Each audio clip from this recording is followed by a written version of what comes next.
Hi, my name is Carice. I'm the programs manager at Little Manila Rising. And I'm Rhea. I am the Little Manila After School Program Coordinator and also Youth Trips Co-Coordinator. Yeah, so it was started by two college students, or actually two students who had just freshly graduated college, and their names were Dylan Delvo and Dr. Don Mabalam. But they had just come back to Stockton, and they saw that the Little Manila Historic Site, which is located on El Dorado and Fayette, was being destroyed, and so they really organized the community to fight to preserve what was remaining, which at that time were like these three remaining buildings. Now if you look at it, if you were to drive past, there's just two buildings.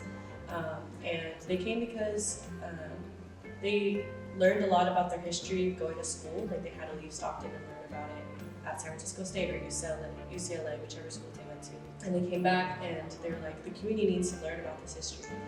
And also fighting to preserve like the physical buildings, they also sought to educate the community, educate the youth on the history of Little Manila, the history of the Manongs and the Manangs, because Dylan and Don, their parents were both Manongs of the generation. They came in the 1920s to work the fields of Stockton. They came as farm workers, and there's this whole labor movement with Larry Idlio, Dolores Huerta, Cesar Chavez.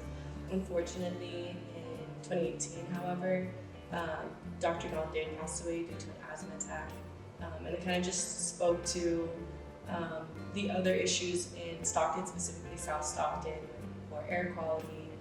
A lot of the youth, a lot of the community here have asthma, and she herself had asthma, of course. And so that was kind of really like the turning point for our organization, where we started to move beyond just historic preservation and the Little Manila After School program, where we educated youth on the history.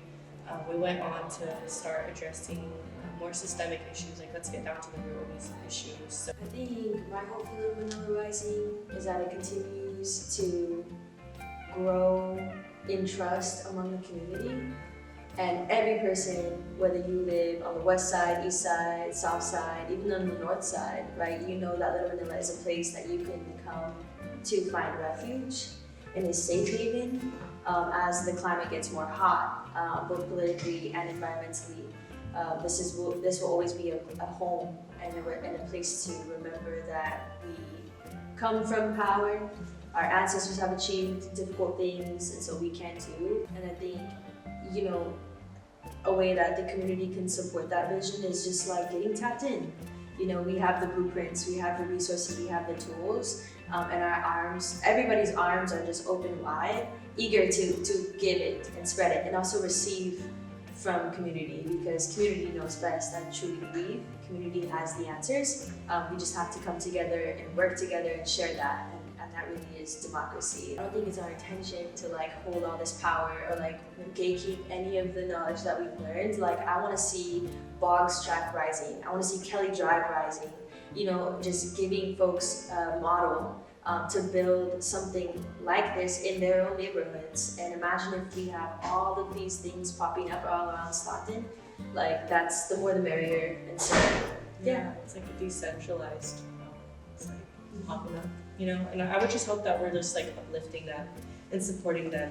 We've built the infrastructure, and if we could provide that support for other communities, we could all work together as one huge community. Woo! Thank you. Was that good? One take.